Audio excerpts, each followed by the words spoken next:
pati yung Hi manok. guys, so nandito na po kami. Yan. Sa akin sister-in-law yan. Ayun yung baka. Nakalimutan ko, may isang oras ba tayo nagbiyahe dito? Ayan. Si nanay po, yan. Oras ng ano. Dito po yung iPhone na yan. Bas papakita ko sa inyo. Yan. May ano sila, may chicken. Yan. May papakita ko manok sa'yo. Oh? Baka magulat ka. Oh? Oo, important Dali lang. yun. Dali lang. Ito muna guys. Shout out po. Ayan. So guys, ganyang kaliit lang na baboy. Worth of 5,000 na to guys. Pero dati yung mga ano lang to, mga nasa 1,500 lang, nasa 2,000 ngayon yan. Puro ginto nang bilihin dito sa Pinas.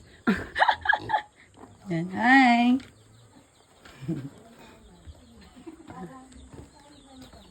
Yan.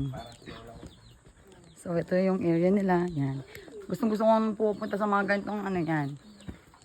Yan si Pangit. Ayan si Pangit. Yan. Yung naka-yellow guys. Yan. Yung si Pangit.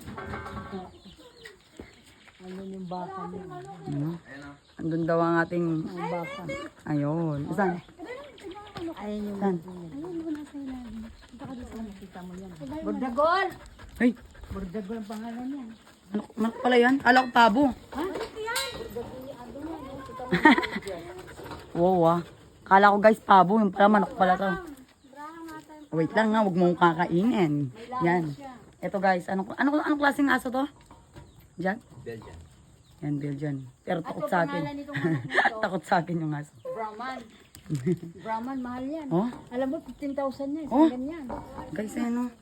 May gintong manok dito. Nangingitlog daw. Ginto. Nangingitlog to guys. Ginto. Yan, ginto. Yan. Meron niya yan, dalawang pangalan. Yan, tingnan natin. Yan, yan o. Maskuladong manok.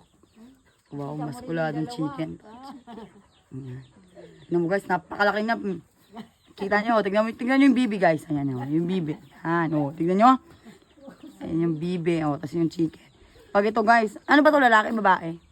Lalaki yan. Bakla daw, bakla. Lalaki yan, may anak na doon, oh. Lalaki may anak. Anak siya sa ibang manok. Akala ko nangitlog. Nahiyan niya na. Yan guys, napakalaki ng manok. Nangitlog daw yan, gold. Yan. Wala yan sa, Taiwan. Walang ganyan dito sa tayo. Ayun. Sa Pinas lang tayo guys. Yan. Oh. Aso niya, oh. Napakatahimik dito. Oo, tahimik dito pagdating ng hapon, nandyan yung mga tambay. Yan, basketball. Napakatahimik dito guys. Hindi katulad sa amin. May ingay mga tao doon. May ingay yung mga tao. Hi. Ay, napakabait mo naman dog. Ito lalabas na.